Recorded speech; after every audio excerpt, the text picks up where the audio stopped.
4 दिसंबर को चुनाव हैं और जिस तरीके से दिन प्रतिदिन चुनाव का दिन नज़दीक आ रहा है उस तरीके से दिल्ली में चुनाव की सरगर्मी तेज होती जा रही है। आज हम मौजूद हैं वार्ड 194 में, घड़ोली वार्ड में, जहां हम बात करेंगे आम आदमी पार्टी के प्रत्याशी एडवोकेट प्रियंका गौतम जी हमारे साथ हैं।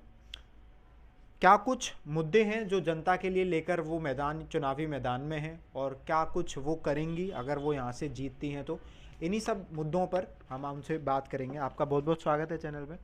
तो क्या कुछ आम आदमी पार्टी के मुद्दे हैं जिनको लेकर आप 194 के वार्ड की जनता से कहना चाहेंगी और क्या आप उनके लिए सोच रही हैं, वो कुछ बताइए। देखिए, आम आदमी पार्टी के मुद्दे बिल्कुल क्लियर हैं। जिस चीज़ के लिए एमसीडी का गठन दिल्ली में हुआ है उस काम को आम आदमी पार्टी के पार्षद करने का काम करेंगे। जैसे कि दिल्ली इस समय सबसे ज़्यादा कूड़े के पहाड़ों से फैली हुई गंदगी और वहाँ से निकलने वाली जहरीली गैस से बहुत ज़्यादा परेशान है। तो हमारे माननीय अरविंद केजरीवाल जी, जो दिल्ली के मुख्यमंत्री हैं, उन्होंने ये अपनी 10 गारंटी दिल्ली के लोगों को दी है कि अगर हम लोग एमसीडी में सत्ता में आते हैं तो सबसे पहले दिल्ली के तीनों कूड़े के पहाड़ों को यहाँ से हटाने का काम करेंगे।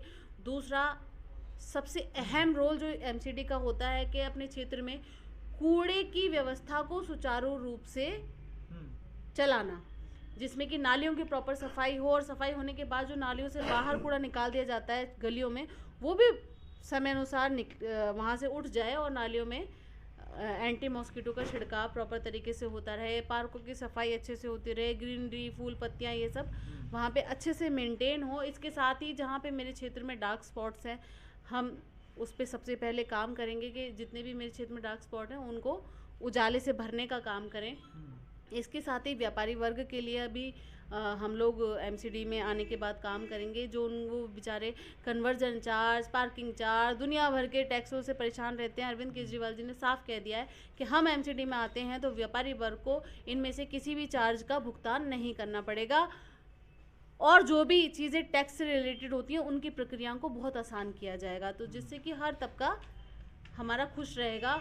और सबसे इम्पॉर्टेंट चीज़, जो ये दिल्ली सरकार से जो बीजेपी की लड़ाई चलती रहती है कि एमसीडी के कर्मचारियों को सैलरी नहीं दी, दिल्ली सरकार ने पैसा दिया, इतना पैसा देने के बाद भी बीजेपी जो झूठ बोलती है लोगों को, हम एमसीडी में आएंगे तो हम बताएंगे कर्मचारियों को किस तरीके से तनख्वाह दी जाती है। उस दिन दिल्ली वासियों को ये सच्चाई का पता लगेगा कि बीजेपी जानबूझ के कर्मचारियों की तनख्वाह रोकती है और उनके बच्चों को भूखा मरने पर मजबूर करती है।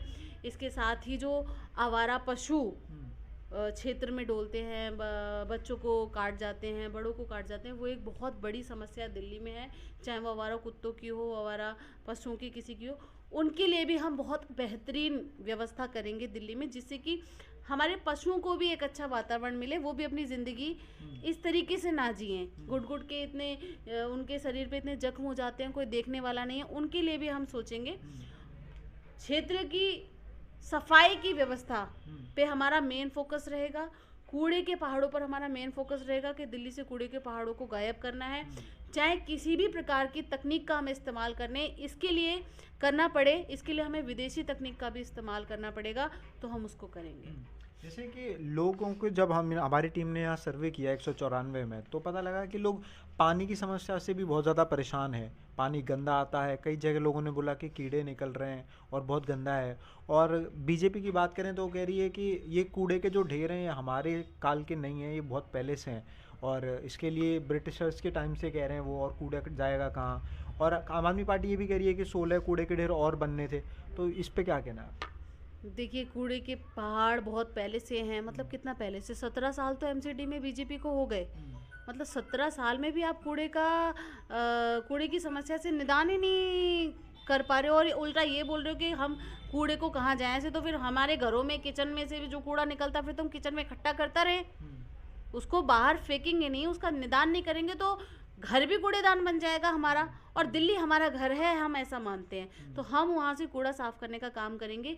बीजेपी ने 17 साल में एमसीडी में राज किया है और कहते थे कि पहले हम केंद्र में नहीं है, ये नहीं है, वो नहीं है। अभी तो डबल इंजन की सरकार चल रही है देश में, केंद्र में भी बीजेपी की सरकार चल रही है, एमसीडी में भी पिछले 17 साल से सरकार चल रही है। ये अगर कूड़ा नहीं उठा सकते दिल्ली का, जो एमसीडी का मुख्य और प्राथमिक कार्य होता है, तो इन लोगों से और क्या उम्मीद की जा सकती है। पानी की समस्या को किस तरीके से निपटाएं? पानी की समस्या सब जगह नहीं है। पानी की समस्या कुछ कुछ गलियों में है, वो भी इसलिए है कि वहाँ पे नई लाइनें कई जगह बिछनी है और कई जगह नई लाइनें चालू हो चुकी हैं।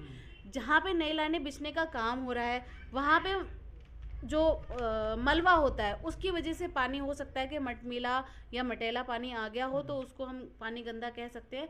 काम की वजह से वो पानी इस तरीके का आ रहा है। बाकी एक दो गलियों में जो है पानी की समस्या है, जिसके लिए जैसे फॉर एग्जांपल राजू कॉलोनी में हमारी पानी की समस्या है, वो भी मात्र 1.5 गली में। तो उसके लिए भी हमने ट्यूबवेल वगैरह विधायक जी ने, हमारे क्षेत्र के कुलदीप कुमार जी ने लगाने का काम किया है। 3-4 दिन में वहाँ भी पानी का फ्लो अच्छे से हो जाएगा। और एक मच्छरों की समस्या भी है, जैसे ऐसे सर्दी बढ़ रही है, मच्छर ज़्यादा बढ़ रहे हैं, तो उसके लिए किस तरीके के इंतजाम होंगे? मैंने बोला ना कि नालियों की सफाई नहीं हो रही। हम लोग आएंगे तो सबसे पहले नालियों की सफाई करने का काम करेंगे। नालियों से निकला हुआ बाहर जो कूड़ा निकलेगा उसको भी उठाने का काम करेंगे। जब गंदगी नहीं रहेगी तो मच्छर नहीं पनपेगा। इसके साथ साथ एमसीडी का ही एक विभाग होता है, मलेरिया डिपार्टमेंट, जिसका ये काम होता है कि कूलर, नालियाँ, नाले या जहाँ भी पानी भरा हो वहाँ पे एंटी मस्कीटो का छिड़काव करें, जिससे कि मच्छर अगर पैदा भी हो जाए तो वह मर जाए। लेकिन ये सब अभी बीजेपी के हाथ में है, बीजेपी के पार्षद, बीजेपी की सरकार है। सारा पैसा ये लोग खा जाते हैं और पैसे के लिए रोते रहते हैं। वो दवाइयाँ कहाँ गई जो नालियों में पड़नी थी? वो नहीं पड़ रही हैं, इसलिए मच्छर पनप रहे हैं। और हम लोग भी खुद मच्छरों से परेशान हैं, तो हम लोग उस पर काम करने का काम करेंगे और अच्छी व्यवस्था करेंगे साफ़ सफाई की, और उनमें सफाई के बाद मस्कीटो का भी छिड़काव करने का। लोग कह रहे हैं इस बार जो सीधी लड़ाई है वो मोदी और केजरीवाल की है, तो आपको लगता है कि लड़ाई है या सिर्फ केजरीवाल जीत रहे हैं? क्योंकि बीजेपी भी कह रही है कि हम जीत का चौका लगाने वाले। देखिए, हर लड़ाई मोदी जी अपने नाम से लड़ेंगे तो ये उनकी कमजोरी दिखाई देती है। ठीक है, ये एमसीडी का चुनाव है, गली मोहल्ले का चुनाव है, लोकल चुनाव है, छोटी छोटी चीज़ों पर लड़ने वाला चुनाव है। यहाँ पर तो ये चुनाव जनता के मुद्दों पर होगा। जो जनता के कूड़े को साफ करेगा, जनता को स्वच्छ वातावरण देगा, उनकी समस्याओं को दूर करेगा, ये चुनाव उन समस्याओं पर है। और आम आदमी पार्टी का सबसे पहला जो इस समय टारगेट है वो है दिल्ली को कूड़ा मुक्त करना। तो उसके लिए आप कह रहे हैं कि केजरीवाल आ रहे हैं एमसीडी में?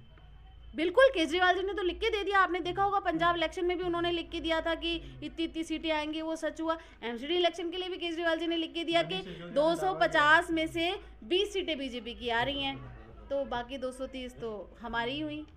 तो हमारे साथ मौजूद थी प्रियंका गौतम जी, जो कि प्रत्याशी हैं आम आदमी पार्टी की वार्ड 194 से, और उनका कहना है कि ये जो चुनाव है ये जनता के मुद्दों से सीधा जुड़ा हुआ है, और ये उन मुद्दों पर चुनाव है जिनसे जनता प्रभावित होती है। ये उन मुद्दों पर नहीं है जिसमें मोदी जी के इन्वॉल्वमेंट की ज़रूरत पड़े। तो आप देख रहे हैं, खुद आप सोचिए कि एमसीडी के चुनाव हैं तो छोटे छोटे मुद्दे ही प्रभावित करते हैं, और आप भी सोच समझकर वोट दीजिए जिसको भी आपको सही लगता है। अगर इनकी बातें सही लग रही हैं तो आप इनको वोट दीजिए। बाकी हम जल्दी और किसी वीडियो में मिलेंगे। कैमरा पर्सन अंकित के साथ मैं गजेंद्र सिंह, दिल्ली।